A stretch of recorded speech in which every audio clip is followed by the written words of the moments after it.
চলে এসেছি দুর্গা ঠাকুরের সেকেন্ড পার্ট নিয়ে। আপনারা দেখতেই পাচ্ছেন এখানে আমার দুর্গা ঠাকুর বানানো হয়ে গেছে, সঙ্গে গণেশ আর লক্ষ্মী বানানো হয়ে গেছে। আপনারা বুঝবেন না এই খুশিটা, যে একবার যখন দুর্গা ঠাকুর এতটা কমপ্লিট হয়ে যায় আপনারা তো বুঝবেন না।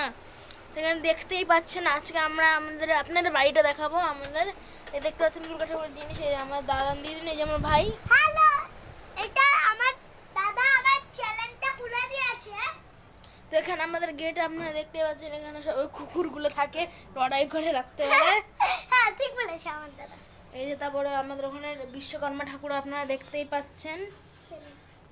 এই হ্যাঁ, এই দেখুন আপনাদের সব জায়গায় দেখাচ্ছি।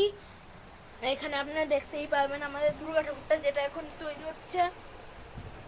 তো খুশি লাগে। আপনাদের দিয়ে আমি একটু সাজেশন চাইবো, যে আপনারা প্লিজ বলবেন যে আমাদের দুর্গা ঠাকুরটা কি পার্মানেন্ট সারা বছর রেখে পুজো করা উচিত, নাকি কিছুদিন ধরেই ব্যাস পুজো করা উচিত। আপনারা বলবেন, আপনাদের কমেন্টসের জন্য আমরা কিন্তু অপেক্ষা করব।